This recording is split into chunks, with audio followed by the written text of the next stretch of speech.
I'm Chris, joined like usual. The full crew is here. Tommy and Jeremy. Before we get into the improvements to Dynasty mode, which the two big additions and changes are power recruiting and coach skills, some other news relating to NCAA Football 14.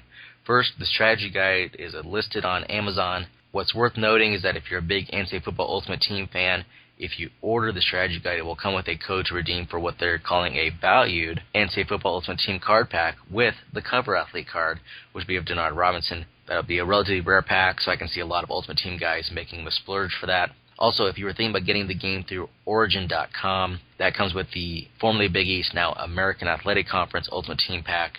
But also, if you purchase a box of, a specially marked box of Post Golden Crisp, you can get $10 off any EA Sports game from Origin, so that could knock down the cost of NCAA 14. We're constantly on the look for the best deal this year.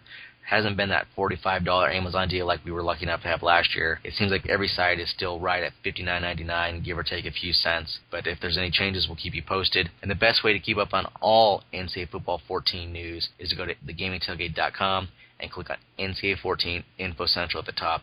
Everything is in there, every article, all the news, everything we find, everything that's out there, we have it in one spot. Also, the achievement list now available for NCAA Football 14. 41 total achievements worth 1,000 points.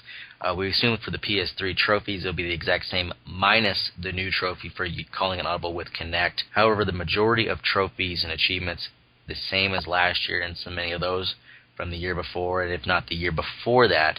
A handful of new ones relating to new features in the game, such as Ultimate Team, Coach Skills, Power Recruiting, etc. Quickly, JB, you're known for bending over backwards for any sort of achievement or trophy.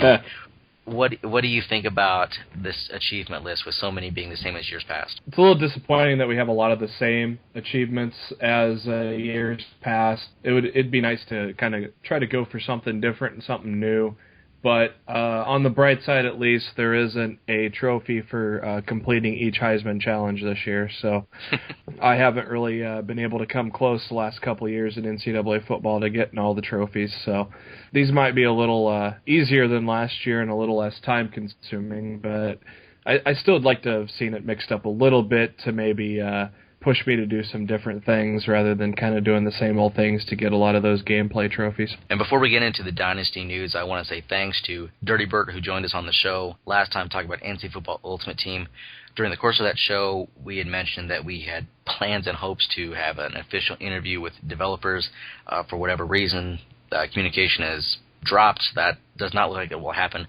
So we want to thank Bert for coming on and being our official Ultimate Team expert and being on the podcast the last show. Go check it out on our YouTube channel or look through the forums to find a link to the previous show.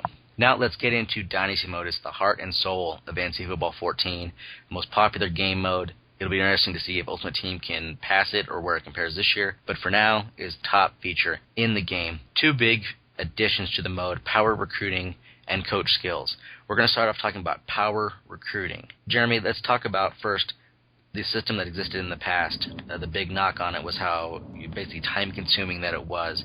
That a lot of people said if you wanted to put a lot of time and effort into it, it just was a little too much. Mm-hmm. Yeah, basically, at least in my experience, especially in the first few weeks where you want to go after those big dogs, so you start out your preseason by scouting and seeing what kind of 5 stars may be able to fall in line with your recruiting board.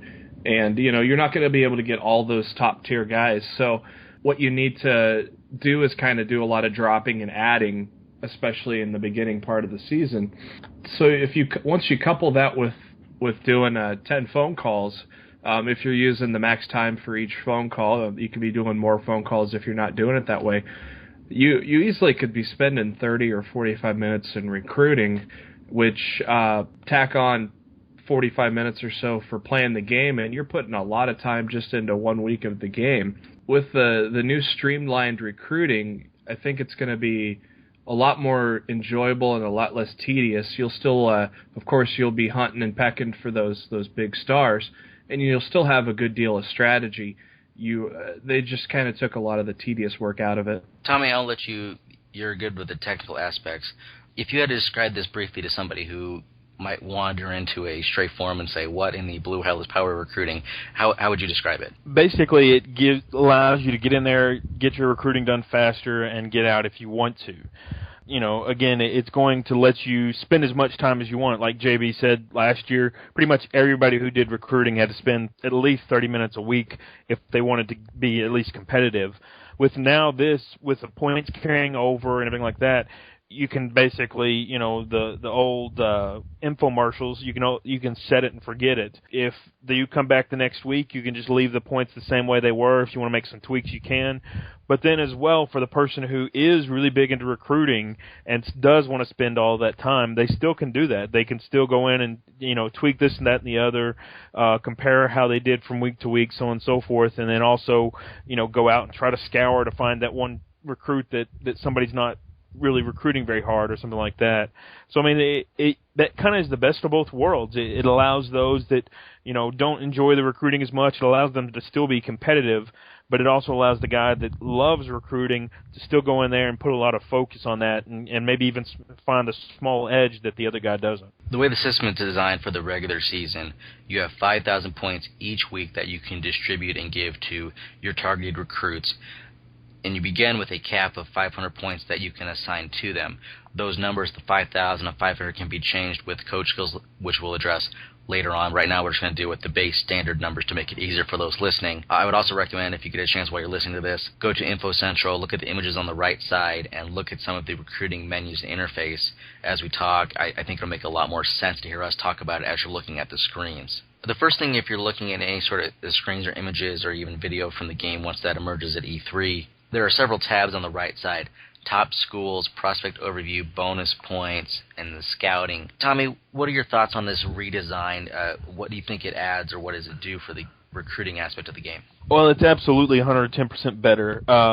I know in the years past, I'm a PlayStation guy, so I can't speak to how exactly it works on the 360. But you'd pull up a recruit, and then you'd compare how you did to the other schools, and then you'd press the right stick down, and you'd go to the next one. Well, the problem is about half the time it wouldn't recognize that right stick, so you'd have to end up jamming it down again to try to get it to finally switch over.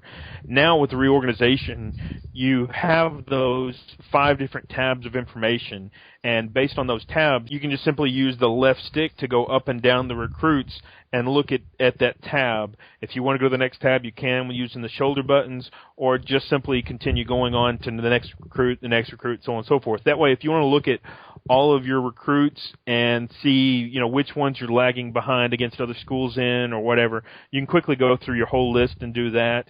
And then if you want to come back through and go through and see which ones haven't scouted all the way, you can quickly go through and do that, so on and so forth. So it definitely is a lot cleaner, and it still has all the information, if not more information, right there at your fingertips, but it's easier to get in and out of instead of having to, again, mash that right stick down to try to get there. Looking at the screens, one thing that stands out, and I think it'll be perhaps a little confusing at first, for people who are assigning points, they'll see that they can manually set it between 0 and 500. But below it, when you have a player highlighted, it's talking about plus 315 bonus or a plus 200 bonus. Jeremy, can you talk about what that bonus means for people who may not be aware of what that is? There's a few different things that are going to be that'll compose of the bonus that you'll get. The first thing that you see when you look at the bonus points tab is the top 3 of the recruits' favorite pitches. And so you'll see their top 3 most important pitches along with your school's rating and then the point value of the bonus there. In addition, you'll get a bonus if you're a pipeline state as well. And so those bonuses, even if you put 0 points on the recruit for that week, you're still going to get that bonus added on to your recruiting point total. So basically you're saying if you add a player and you're solely have them there to scout, the nice thing is you're still going to get those bonus points. So if you wanted to compare it to real life, it would almost be if you're sending a kid some letters or information about your school, you're kind of, getting on his board or in his mind a little bit. Would you say that's pretty comparable methodology? Yeah, that's correct, because, they know that you're going after them, and they kind of know how you rate with their most important attributes. And so you're still going to kind of gain a little bit of the recruit's respect, even if you're not pushing for them at that moment. A couple of new aspects within recruiting. While some people were concerned about this new point methodology making it too simple, too streamlined, EA has added some variables in here that you really have to be aware of when going after players that'll make it sort of a mini game within recruiting, or just another factor you have to be aware of. One of those being I'm calling it the lock system. I'm not sure that's exactly what they call it, but that's what I'm going to call it. That as you go through the year, you'll see that the recruit, there's a meter for each player when they're getting closer and closer to eliminating schools, and you'll see where you're at. Jeremy, do you want to talk about the lock system and how this works? Once the recruit is at 100% with their lock progress, I guess is what you could call it, they basically will lock out all of the recruits that are lagging behind. And so if you're just kind of laying in the weeds trying to maybe make a late push and you end up falling too far out of it, well, you're gonna get locked out of the recruiting battle, because it's only gonna allow schools that are within a certain amount to stay within that battle. And so you do have a coach skill that you can break a lock, but we'll go into that a little later. And then one more thing also with that lock system. If you're looking at the Power Recruiting Deep Dive, you'll see on one of the screens that you actually have to stay within a certain amount in order to stay in that battle as well. If you kind of just lay back and don't make a push and the other two schools get way ahead of you, there's a chance that you could still get locked out later on down the road. Along with the lock system, we also have deal breakers. Tommy, I'll let you talk about what are deal breakers. What is this new thing we have to look for with recruits? Deal breakers are basically for the recruit. It's the most important item that he has.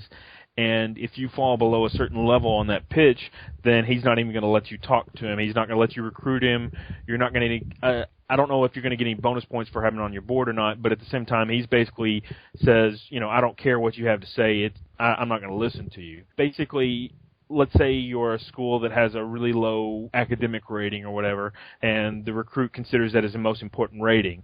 If you fall below C+ or worse, then your school won't even be in the running for that recruit. He just won't even, my understanding, he won't even talk to you at all. Basically, it's kind of to keep some of those smaller schools in check, but then as well, it's to keep those schools in check for, like, let's say you're in Notre Dame, the example that they actually use on the blog itself. You're Notre Dame. You're a big school. Typically, you should be able to sign most of the recruits that you really, really want. If there's a player that is outside of your kind of proximity, and he considers proximity to home one of the most important items, or the most important item, then he just won't even talk to you. Regardless that you're Notre Dame, regardless of how good of a school you are, he won't even talk to you because he wants to stay close to home. So it definitely makes it more of a game to where you do have to pay attention to what these kids want. And then if it's proximity to home, you can't change that. If it's something else like playing time or championship level or something like that, things that you can kind of influence, then you do have the ability to actually change that to where you can, increase your level to where at least you can get above that C+. So if, for example, if you're recruiting 5 wide receivers and one of those wide receivers considers playing time the most important, if you start cutting some of the guys above him from your recruiting board, then he'll start seeing that you're more serious about taking him in, and so he'll kind of start to actually talk to you. Tommy, talk about the visit system. What is going on with these complimentary and competitive visits? Basically, the way it works is that, let's say, you've got a certain number of visits that you're going to use every week. Let's say you've got, you're a mediocre school and you've got 6 home games, so you get 6 opportunities to bring players in.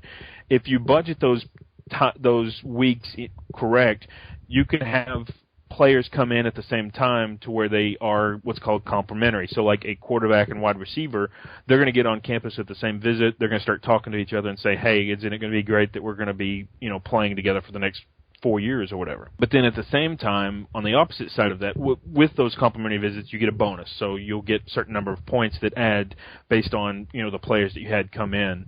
And then on the opposite side of that, if you had 2 quarterbacks come in the same week, then they'll start, sneering at each other, talking bad behind each other's backs, so on and so forth. And so you'll lose points with both of those players. So you definitely want to schedule your visits to where you don't have multiple players at the same position visiting in the same week. There are certain limits in certain positions, but basically you want to try to organize your visits to where instead of just inviting them, in years past you would invite 10, 15 players into the same week with no penalty at all. So now you have to actually adjust your plan and use your time wisely. So, and then on the opposite side of that, you also, these were kind of in there before, but now they're actually spelled out. You see that you get points for beating a rival, beating a conference opponent, beating a top 25 opponent, things like that you'll get bonus points for players that were in during that week. So the better the visit, the better the overall experience, the more points you get. And then even on top of that, going even further with visits, the later in the season compared to the other schools that had that player in for a visit, the later in the season, the more of a bonus points you can get. So if you invited a player in week 13 and your opponent invited them for week 10, you'll get a bigger bonus because you were one of the last schools that he visited. Basically, he was basically the last good impression on that player. So there's definitely a lot of kind of points to be had, and it's just a matter of finding the right combination of points to make sure that player has the best opportunity on his visit. I want to clarify something with visits, and I know you said it correctly, but I know some other outlets I don't think have been as clear as you were, and I want to drill this home. It's not necessarily being a late visit. It's being the last of the 5 official visits that you're able to, a recruit goes on within the game, correct? Correct, right. If you are, let's say everybody jumps on a recruit early, and you schedule him for week 2, I schedule him for week 5, and JB schedules him for week 4, I'm still going to get a bigger bonus than either of you two. Now, if there's a fourth guy that comes along and schedules him for week 10, then he's going to get an even bigger bonus. It's just basically, what have you done for me lately? And theoretically, if a recruit, his first 4 weeks of the season are visits, and you were in the 5th week but the final one, you get that bonus. I don't think it'll ever work out that way in the game, but just to make sure people understand it, it's to be the last of the 5, and it doesn't matter what week it is, just be the last of the 5. Absolutely, yep. And then as well with that, this year players should take a little bit longer before they sign, so you do have that opportunity to wait and schedule a late visit.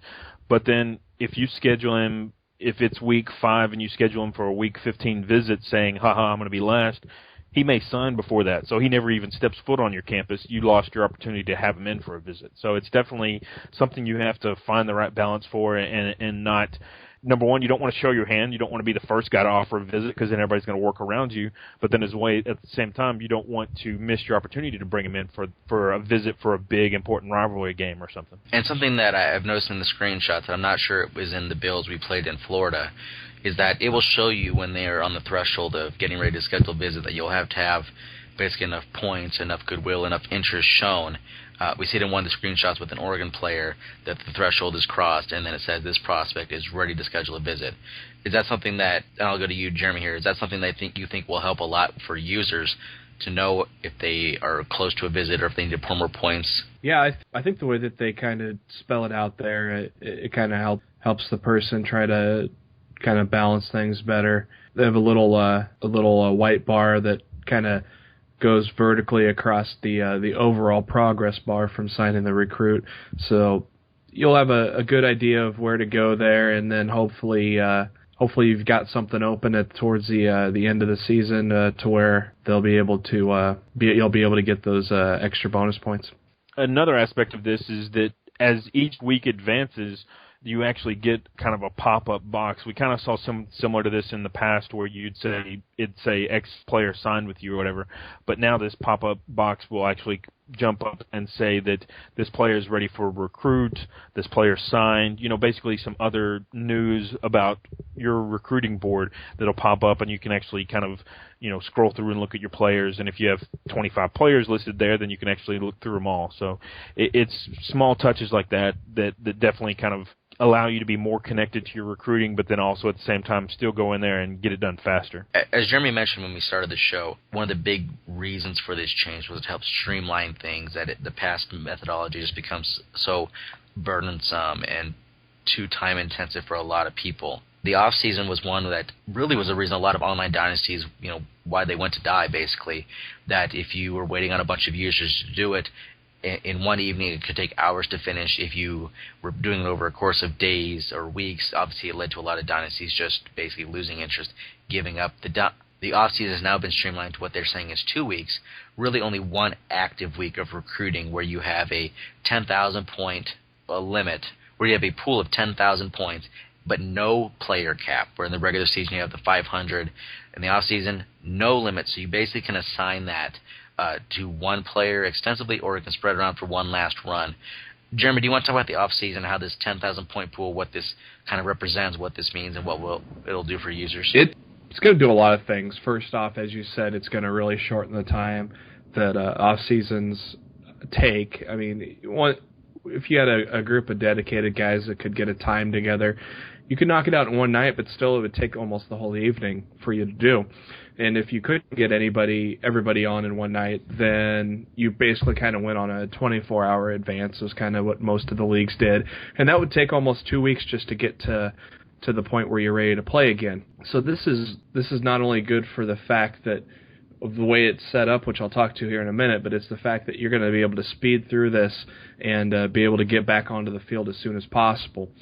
But the big thing strategically on the off-season recruiting is the fact that there is no cap for how many points you can assign to a recruit. So if you've got that 5-star, the best athlete in the nation, and he hasn't committed yet, and you don't really care about anybody else on your board, you could throw your whole 10,000 points right at that guy, and hope that somebody doesn't decide to commit all that to that top recruit. That's kind of what they call kind of, just put all your chips into one basket. And so it's kind of neat with the fact that you're going to get double the points from a normal week, and then on top of that, you can unlock some coach skills that'll even give you even more points. So it's really going to be interesting, especially in online dynasties, to see how these battles between users are going to shake out when there's not a limit of what you can push to them. Absolutely, and it's going to be definitely a big strategy of,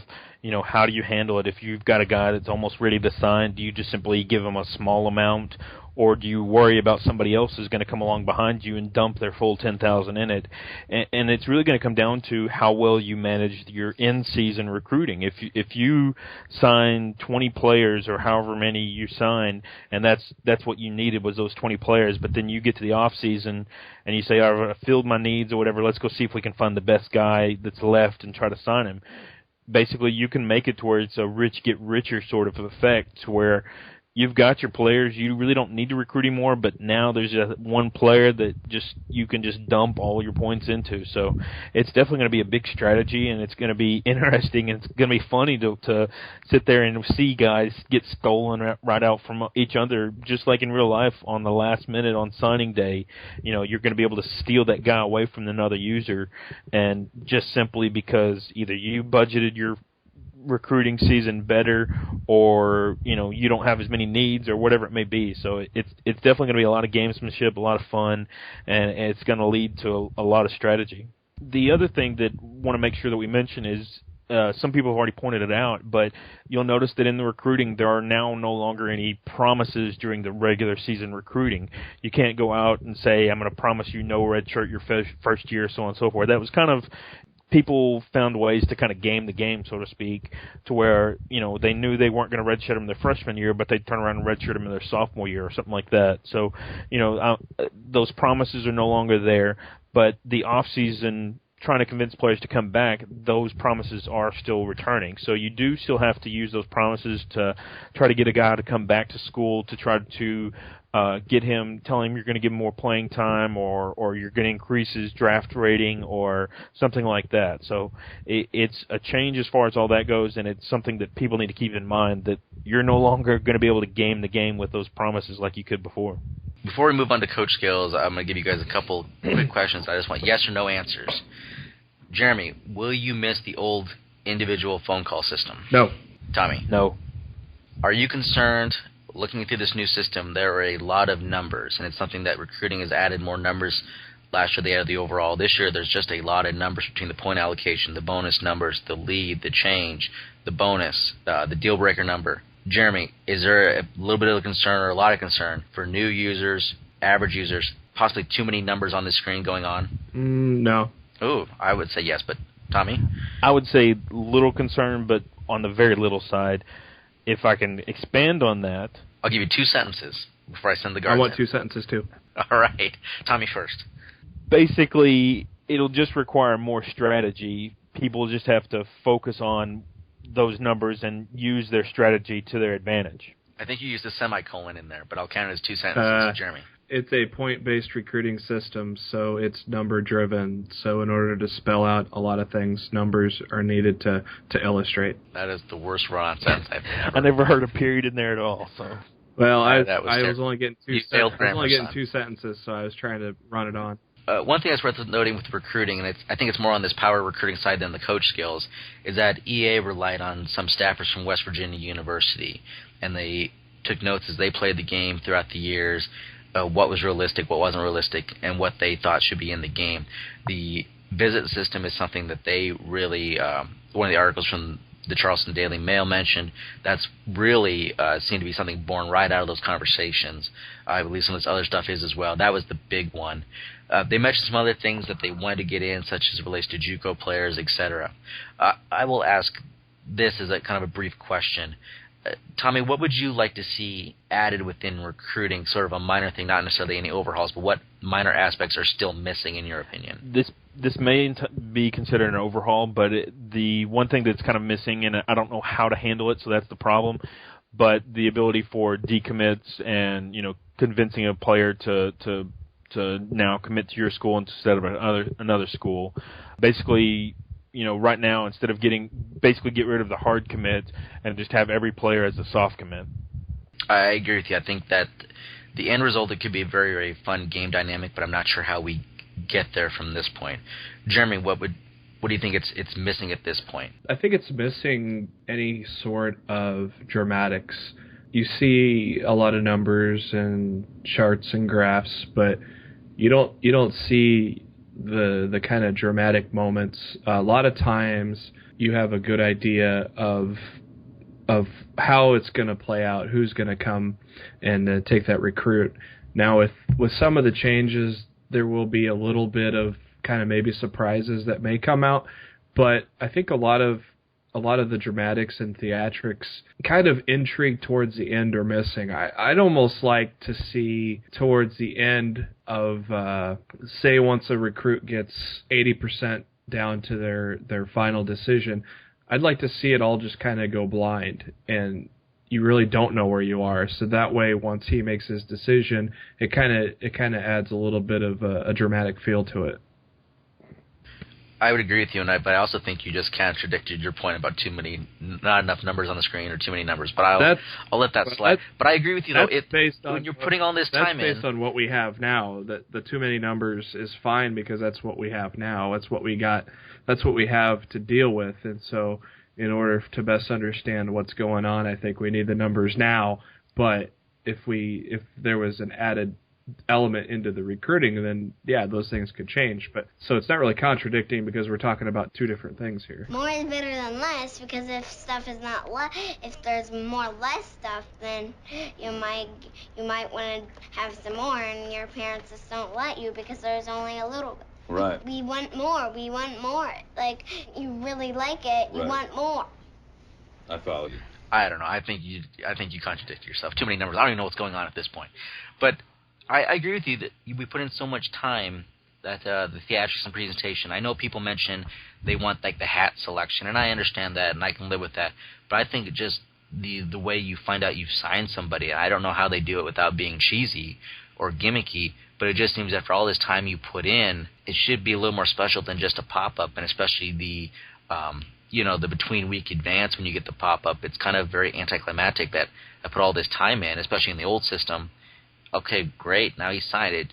Would you agree with that, Tommy? I mean, I know you're not necessarily a big bells and whistles guy, so I don't know, are JB and I on the same planet as you here? Well, as far as the whole hat selection and stuff like that, I wouldn't mind seeing that for some of the top recruits, especially maybe some of the recruits that players, like humans, were going after hard against each other, that kind of stuff, basically to say, haha, I got him, you didn't.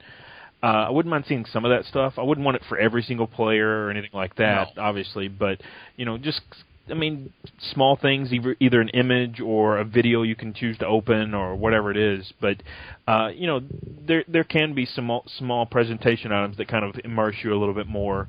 But then even going further is the ability to kind of see more historical data. That's one thing I'm hoping that Next Gen gives us, is knowing how you did from throughout the whole season on a particular player, like you mentioned before the podcast, but then as well the ability to see how you've done from season to season and seasons on end, so that it's basically, instead of just simply looking at it for that 1 week and that static data for that week, you're looking at trends from dating back to when you first started the Dynasty.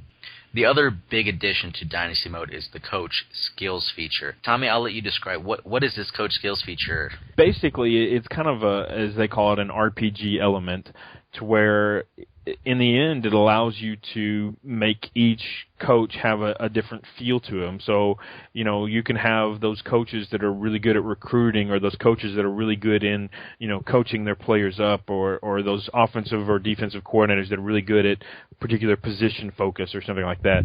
Basically, this allows each coach has their own set of skills that, as you increase your level through different achievements, not achievements, but different accomplishments, either in the game or in recruiting, or scoring 3 touchdowns in a game or whatever it may be, you get points, and the more points you get, the higher your level is. And as you level up, you get to spend those points on these different skills. Skills, again, like I mentioned, help you in recruiting or help you during the game, things like that. And the nice thing is it allows each individual coach to have a different feel. So me personally, I'm pretty good at playing the game on game day, so I'll probably more focus on recruiting, just so I can have that little bit of an edge over somebody who focuses their attention on the gameplay stuff. Real quickly, let's talk about the head coach trees, and then we'll get into the coordinator stuff a little later. The head coach trees are game management, which, to sum it up in a sentence, is basically just things that help your team overall in terms of maybe it's reduction of penalties. It could be where ice the kicker doesn't phase you. It could be where you play better at the beginning of games, where you're better at the end of games. The recruiting, pretty self-explanatory. A lot of boost with recruiting, and like we talked about earlier, and we said we'd mention it now, you can get more points beginning of the year, more points at the end of the year, a better chance for instant commit, lower the number of players to get a pipeline state. Basically, big recruiting boost. And just so people know, the coordinator ones basically give individual rating boosts to certain positions on the field, and we'll get to that a little later. And the way these trees work is that if you're looking at the screens, you start from the bottom and work your way up, that you'll need so many points on a certain level before you have the option to start purchasing or attaining the points on the next level up. Each skill has 3 different levels. The blog from EA Sports gives the full numbers for level 1 for every skill. They said they want you to wait until the game launches to see what level 2 and 3 can do. Let's talk about the game management tree, and I'd say the best thing to do is go to our Info Central. You can see pictures, link to the blog. I want you guys to talk about either some of the skills that you think you are really going to want to earn, and or the skills you're a little worried might be overpowered, because that has been the big concern of the community. And I do want to say that at the January community event, we shared that thought with the team a lot, and they are very aware of it. They want these perks to be strong enough to where you want to earn XP to earn them, but they also want to make sure that it's not something that throws the entire balance of the game out of whack. JB, I'll let you go first. You can talk about maybe a handful of these skills. Which ones are you looking forward to, and which ones are you a little concerned about potentially? The one I'm looking forward to probably the most is probably the matchup, kind of the return of the matchup stick. It's a little different than what it was in the past, but I like it just for the fact that especially on a passing play or a running play, I'm going to see where the other team is going to be able to be overpowered, and then I can attack that side of the field. The one that kind of worries me is Coach Stradamus, just because on paper it's about spelling it out, that it's letting you know what your opponent has been calling. Until we really actually start playing the game, I'll probably reserve full judgment. On paper, though, it kind of scares me, just of what kind of information it's going to give you. To me, I mean, JB kind of hit on both the ones that I wanted to hit on. Was the matchup, again, like he said, the return of the matchup stick to kind of compare your players on field. And then again, like he said, the Coach Stradamus kind of concerns me just because they did spell out in the blog the 3 different levels. And by the time you get to the 3rd level, you have a chance to know exactly what play your opponent is called, if I'm not mistaken. So it kind of, that one does become very gimmicky and kind of concerns me. I expect that a lot of dynasties will end up, ruling that one out, at least ruling out level 3. Thankfully, it is a little bit higher on the tree. It's not the very top one, but it is higher on the tree. But at the same time, it's still a little bit concerning. But then as well, with JB and I kind of looking at them both from the same perspective, it kind of, hits on something that I've thought, even dating back to our time in March, is that my concern with a lot of these user coaches, they're going to end up following the same path. So, granted, there's different variances or whatever, but by the time JB hits level 11 and I hit level 11, we're going to have our coaches looking very similar. I mean, obviously, some guys are going to use things different ways, but that's kind of my fear, is that it'll kind of nullify some of these things, which can be good in one way, but at the same time, it kind of ruins some of the immersion and ruins some of the variety that I'd like to see. Some of the hot and cold things kind of worry me too a little bit, but not until we see them in action. I'm kind of wondering how it's going to affect. I don't know if it's, it's just hard to tell right now, but like for teams that start hot, are they just going to break every tackle? Those are kind of worrisome too, especially if a lot of ODs outlaw Costradamus. Those light of fire and big game might be kind of worrisome, especially clutch, because that's where you'll start the 4th quarter out hot. So I was just going to say that I think those are the ones that potentially concern me.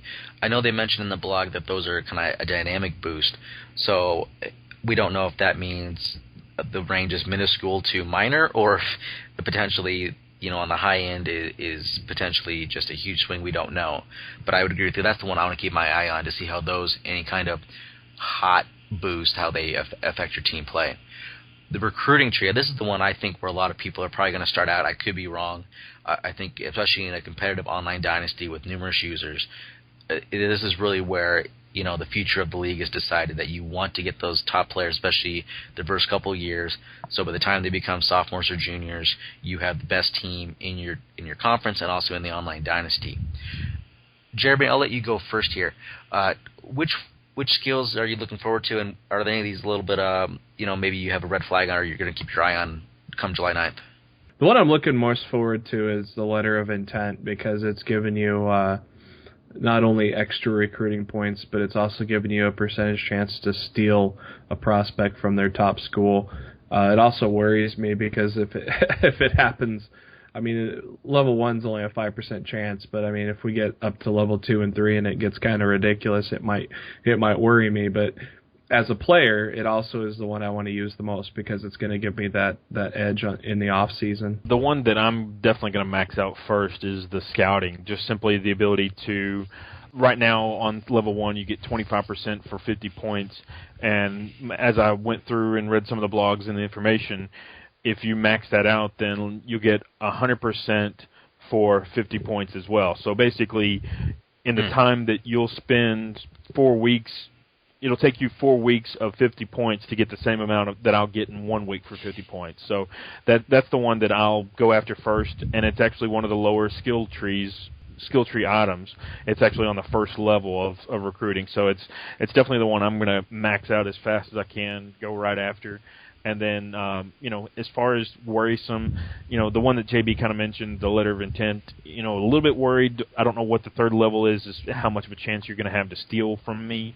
But at the same time, if that does get high, then that becomes a concern. But thankfully, that one's a little bit higher. I think it's on the 2nd from the highest level. So it's, the recruiting, it doesn't scare me as much, because it becomes something that you, again, have to determine what to focus on. It's not like you are focusing on offense versus defense, but rather you're focusing on, do I want to sign this guy, or do I want to find out more about him, and so on and so forth. So, the recruiting, I think it's definitely going to be a lot of fun to kind of toy around with that and see how how people do fill up the tree, especially if somebody's weaker in gameplay, then they may have to build up their gameplay tree before they even get to touch recruiting.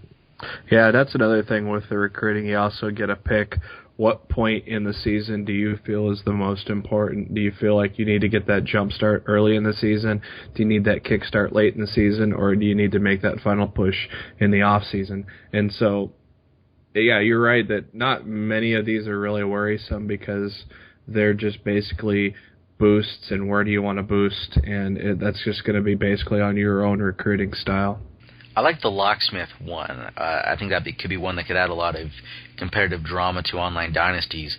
They basically give away what the levels are. Level 1, you open one locked recruit per season, but you must be within 2,000 of the last place team that's above the cutoff to use that skill. But it mentions in the description you can unlock up to 5 a year, so that basically says level 3 is 5, and I would assume level 2 then is 3 a season.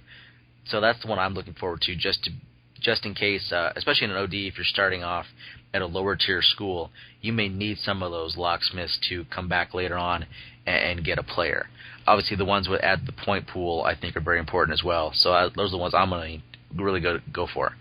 Let's talk about the coordinator ones. And Tommy, you had some good points about this before the show. Talk about basically what these do for your team. Basically, with these, it's just like the head coach. The head coach controls these, or if you're the particular coordinator, then you control your own skills. But these basically allow you to, in NCAA in the past and also with 14, you don't have the ability to actually hire and fire specific assistants. So as a substitute, this at least allows you to kind of mold your assistant. You're not going to be changing his name. You're not going to be selecting what kind of playbook he runs or whatever. You're not going to influence that kind of stuff, but you at least get to influence what his areas of focus are. So if you want your offensive coordinator to focus on quarterback, you can pick that as his area of focus. And so it's in a sense, you're not necessarily hiring and firing your guy, but at the same time, you are getting to control him to the point that you want him to be, so that way you do feel more connected to him, and you do get to enjoy the benefits of the guy that you want to have. Tommy, do you know if you start your dynasty as a coordinator and get offered a head coach job, what happens to those points that you spend on your coordinator? Let's say you are an offensive coordinator, and by the end of year 2, you get offered a head coach job, and you're at level, let's say you're level 15 offensive coordinator. You now become a level 15 head coach, and you get to distribute your 15 points among your game management and recruiting trees. So it's not like you instantly become your level 15 coordinator, so you're still pretty good. But then now you're a head coach, you're basically half as good, so to speak, in these game management and recruiting aspects. So it's definitely interesting that you get to keep your skills, but at the same time you're not top of the ladder like you used to be. And what happens throughout all these trees? I'll stick with you, Tommy, real quick here. If you don't like something you've done, like maybe you put some points on a certain perk, can you do anything in the off season to rectify or change it? Yeah, I mean it's kind of a good and a bad thing. Each off season you do have the opportunity. I'm not sure exactly the stage, but it's sometime during the off season you have the ability to rescope your tree completely. So basically, if you want to, you can clear out your tree altogether and then rebuild things up. So that way, if you decided that you tried out a skill and you didn't like it, you can basically go back away from that and then rebuild it into a different skill. It's good in the sense that you can, control it a little bit more and have a little bit more play with it.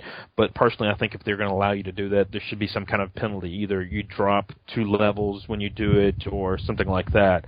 But at the same time, I mean, it also allows, commissioners of a dynasty to be able to kind of keep an eye on people, and if they're abusing one, then he can tell them, all right, you got to throw that away and go back to a different one or something like that. So there's good and there's bad to it, but at the same time, at the end of the day, it's all a matter of how you want to use it.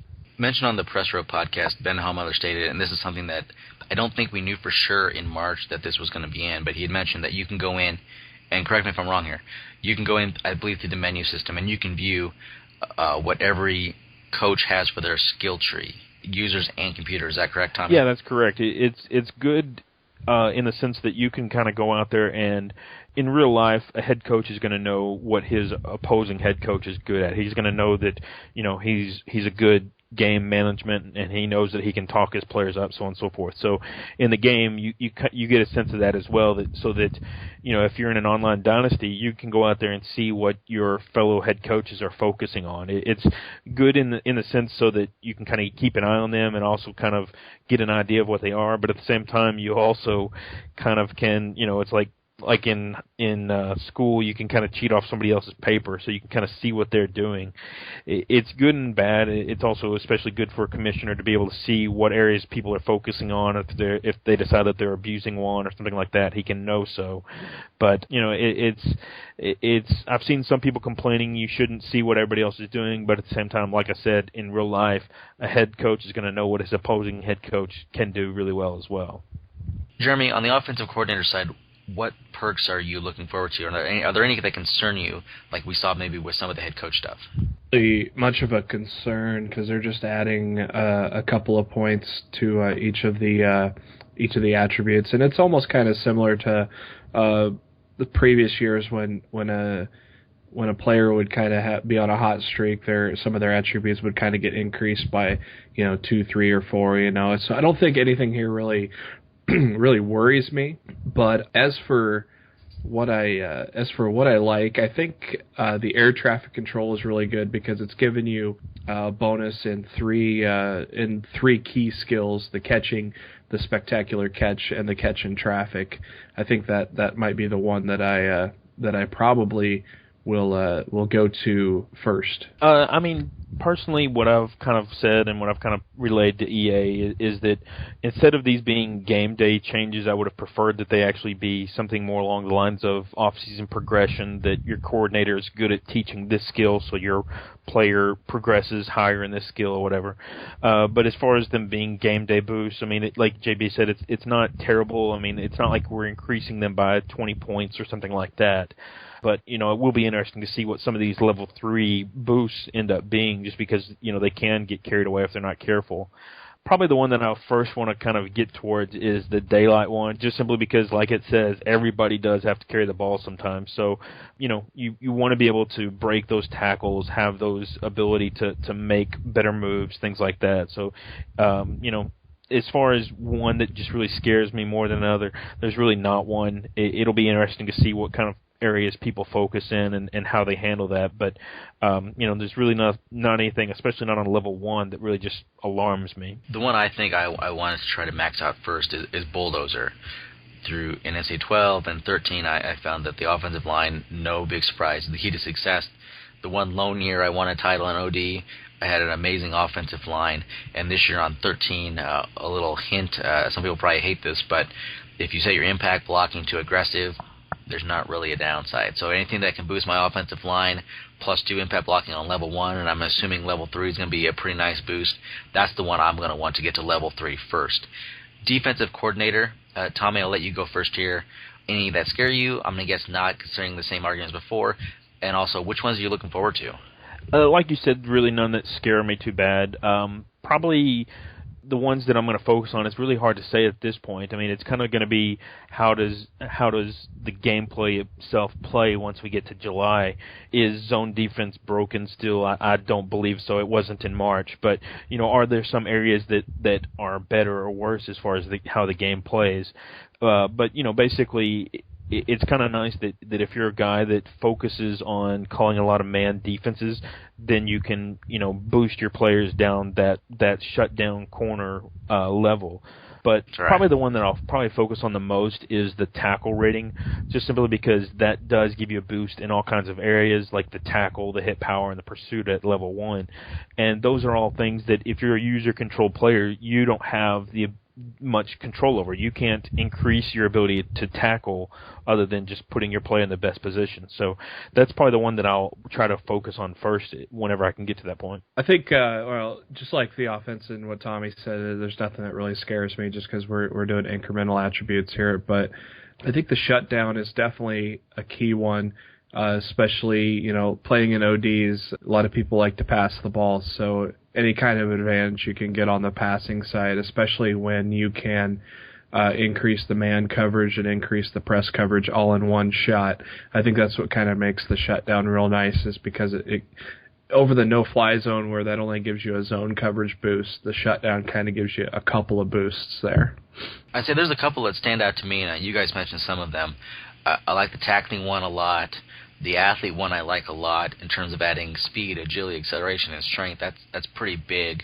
I like the no-fly zone, but also that will come down to, like you said, Tommy, on how zone coverage is this year, and maybe there's issues somewhere else, so maybe that'll make no-fly zone not as appealing. But if it's based on 13, I want any help I can in zone coverage, so that would be one that I would probably look to first. I do want to make sure that we mention that there is a skill called ball burglar. I'll just leave that one out there.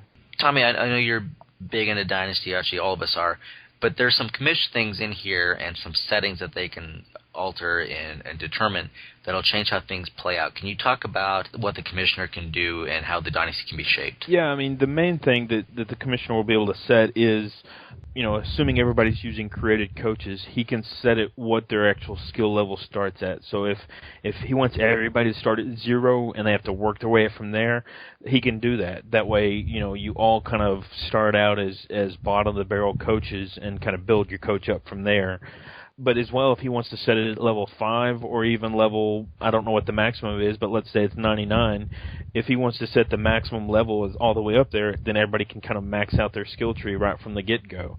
That will allow the commissioner to kind of vary. Each dynasty will have a little bit of variance between them just based on that. So that's really the main focus as far as what EA allows you to control. There will be dynasties to where you manually control what's either certain skills people can't use, or once you get to this level you can't use your points or things like that. But that's going to be up to each dynasty to kind of monitor and control that on their own. The other aspect to definitely mention is that there is a speed at which you progress your coach. So basically, as you're going through a season, you'll have opportunity to earn points and everything like that. And this is kind of a slider setting that goes from slowest, slow, normal, fast, and fastest. And based on what setting you have it on is how fast you'll actually earn those points, or how many points you'll earn. So that way you can kind of, if you don't want coaches to get really high after the first season, you can kind of adjust that. But if you want players to really, really be rewarded for scoring touchdowns or recruiting top 25 players or whatever it may be, then you can set it to fastest, and you might end up with, at the end of the season 1, this is just throwing out random examples, but at the end of season 1, maybe you have one guy that's skill level 50 and another guy that's skill level 10 or something.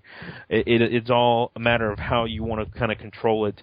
And again, I think a lot of dynasties are going to end up using that slowest just because they want to slowly build up their coaches and make it a unique and rewarding thing for those coaches actually earning those points. That is our look at power recruiting and coach skills. Still more Dynasty news. There are some stuff that's been added that EA really hasn't talked about officially. It's been in through other blogs, media, things we heard at the community event, things we've been able to follow up with them on via email. I'm not sure why marketing hasn't discussed them, but I suppose maybe it's going to come out at E3 or information before release. But we asked users to send us questions via Twitter at GamingTailgate. What Dynasty questions do you have? We ended up getting some just general game questions, which is more than fine. We'll answer that now. Let's go through some of these Twitter questions. Bryant Gumbel, I don't think it's the real Bryant Gumbel, but you never know. At Goodad721 asks, is there an in-game save option? I'll take that. No, there is not. The good news is that the PS4 is going to have basically that feature when it comes out, and hopefully the Xbox One will as well.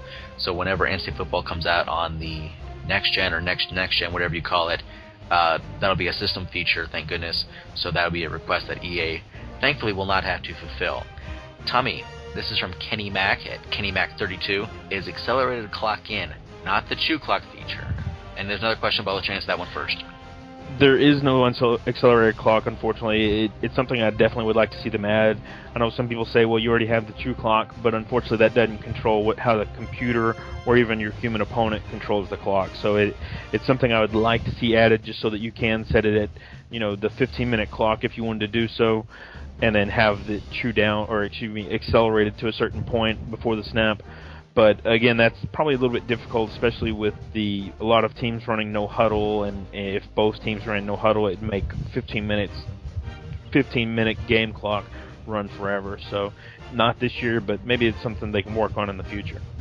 And Jimmy, I'll let you answer this. I think we know the answer, but obviously EA has not said anything to us about this. Any changes to the team builder? I will say with about 99% certainty, no. And if it is, it's nothing major. But they added teams like ODU and their stadiums and stuff like that. Corey White, COW22580. I think I've heard of that guy. How do the coaching skills affect the CPU coaches in Dynasty mode, if at all? Tommy, I'll let you take that one away. The CPU does earn and use their points that they earn as they go throughout their skill level. As I understand it, it's kind of used in a semi-random pattern. I don't know exactly if they have different progression charts or whatever, but it's not like a particular head coach is going to follow the same pattern every time. So it's good and it'll provide variety, but at the same time, if it's truly random, then you might have a team like Georgia Tech that has an offensive coordinator that focuses on passing or something, or catching or something like that, whereas they should be focusing on running the triple option and, of course, running skills. So they use their points, it provides variety, but at the same time, it's not mapped out in any real way. And to build on that quickly, you're right, the way they use them will differ in each dynasty, but also the starting point for any computer coach, every dynasty will change. That's one of the things in the blog they mention, that long story short, no two dynasties will be the same. So you may start a dynasty with one team, and Alabama might be, the coaches might go a certain way. I could start a dynasty, or you could go make a different one that same night, different school, and they'll be allocated a different way. So you won't always see the same things. Whether that's good or bad, I have my thoughts. I wish they would have done it a little differently. I wish it could have been user edited, so that way you could really make schools, the skill tree, match their play style in real life, and especially the personnel on their rosters in the game. We go to Nick Zaratka. I'm sure I butchered your name. Sorry, Nick. At NZCK71. Is the new college football playoff incorporated into the Dynasty mode? Unfortunately, no. Ben Haumiller in the Press Row podcast said they wanted to do that, but there's just so many details and variables that are unknown right now about the playoff. They did not get that in, unfortunately. Noah Pape at DBU_UT. I think that references Mac Brown always recruiting guys to play safety. All these guys who are like quarterbacks in the pros now. Were there any improvements to coaching carousel, poll, and awards logic? Tommy, I think you've talked with some of the devs via email about this, especially at the community event. Any changes here? We definitely mentioned to them when we were there in March that there are some issues with poll logic for top 25 teams, especially. One of the things we saw in one of the online dynasties I was in were those Maction schools that would go undefeated, but would still be, they would have a really weak schedule, but would become number 2, number 3 in the nation over a one-loss SEC team or something like that. So we definitely mentioned that they need to put a focus on that and kind of adjust that. We don't know what exactly has been done, if anything, but we're hopeful and we believe that some changes should be coming along. As far as the coaching carousel logic, they're definitely the new contract system. The way they're doing contracts now is instead of having goals that you have to rush for 1,500 rushing yards or whatever it may be, instead those contracts are based on the school you're at, what their history has been over a certain period of time, and what you've done this year. So if you're at an Alabama, you're expected to win 11 or 12 games every season, whereas if you're at Akron, school hasn't won very many games over the past few seasons, so you're not expected to do nearly as much. And so some of that is already going to influence the logic itself. It's going to have coach prestige and stuff like that be affected. And then as well, they did do some changes to where the coaches should not get offers that are beneath them, so to speak. So like an Alabama head coach is not going to get offered the Akron offensive coordinator, or should not. But then for sure, if it is beneath them, then they won't accept it. It will actually need to be a significant jump before they'll actually accept it. So you won't see the Akron head coach going to North Texas or something like that. So there definitely are some changes, and we're hopeful that there are significant changes. They may have been small in stature, so to speak, but they end up being significant in the long run. Jeremy, Rob Myers at Myres39 says, will we be able to upgrade stadiums to build up smaller schools? Fortunately, on NCAA, there won't be this kind of an option. There's not any kind of like a owner mode option like Madden is kind of bringing back with the connected careers this year. So, unfortunately, nothing like that is in place. But hopefully, maybe with the ability to do more on next gen, that could be an option. And the final Twitter question of the night comes from Aaron Bills at Sneaker1Freak. This is handcrafted just for you, Tommy. Can you turn the coaching skills gimmicks off? And there's one other question, but I'll let you answer that one first. Unfortunately, as I understand, no, they're not actually turning it off. It's understandable from EA's perspective. They're not going to add a feature and immediately have you turn it off before you even give it a try. So it's something that, no, you cannot turn it off. However, with the ability to change the progression level to slowest, it'll slow things down. And then as well, just a good commissioner can kind of keep things in check. If he decides he doesn't like the coach skills, then he can just tell all of his players, don't use it or you kick from the Dynasty or something like that. So, it's EA is not giving us the ability to turn it off, but you, in a sense, can turn it off for yourself. His other question, have they fixed all the glitches and freezes in Online Dynasty? Ruins the mode. This is something we don't know. We know that throughout the year we send them tons of feedback on this stuff because we are big Dynasty guys, big Online Dynasty guys. So we've run into a lot of these. I know last year I think we all had issues at one point or another, and historically we've run into them. We send it on. I know community feedback has helped improve it in the past. I would assume that a lot of the issues have been looked at, addressed, but you never know. Each year something new may pop up. Would you agree with that, Tommy? We can't give a definitive answer, but we know that they obviously want that to be improved. Absolutely, yeah. They're going to correct some of the issues they found, but like you said, there may be new issues that nobody's aware of or nobody saw in 13, but you see in 14 or something like that. So, it's definitely going to be improved, but how big of a level we don't know exactly. But especially with this is, I believe, their second year with that data tracker, or I don't know whatever they want to call it, but basically to where they can see all the details of an Online Dynasty.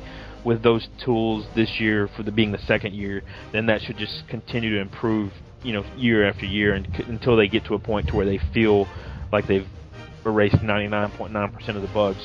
Obviously, you're never going to get rid of 100%. So, again, short answer, it's improved. That was a lot of fun answering those Twitter questions. If you guys have any questions you want to address on a future podcast, send them to @GamingTailgate on Twitter, and we'll make sure to get to them. There's some other items that have been added or improved to Dynasty mode that have really either not been announced, or been flown under the radar, that EA has not put out in blogs. Tommy, I think we've got through a few of these through the Q&A here. What do you know about the Dynasty website? I've seen some people ask that previously on Twitter of us. Do you know what they've done there, if any? Yeah, there was actually an article that came through this week from xxlmag.com that actually had an interview with Ben Hallmiller, and the question was asking what changes were there to the Online Dynasty website, and the answer he gave was just simply that they've included the recruiting changes, of course, that you can you can set your points from the website, things like that, just like you can do from the console. But it sounded like the only other change that he mentioned, were that the Super Sim from the web, the ability to actually play the game, call plays from the Online Dynasty website, that is no longer in there, just because they've determined that it's very, very small usage. So it basically seems like it's something that they can use the resources that they had there and instead focus them elsewhere as they go forward. Everyone, thank you for listening to this edition of the Gaming Tailgate podcast. Check us out at thegamingtailgate.com. Visit our NCAA 14 Info Central and follow us on Twitter at Gaming Tailgate to send us questions or to keep up on all the latest news. For Jeremy and Tommy, this is Chris. Thanks for listening.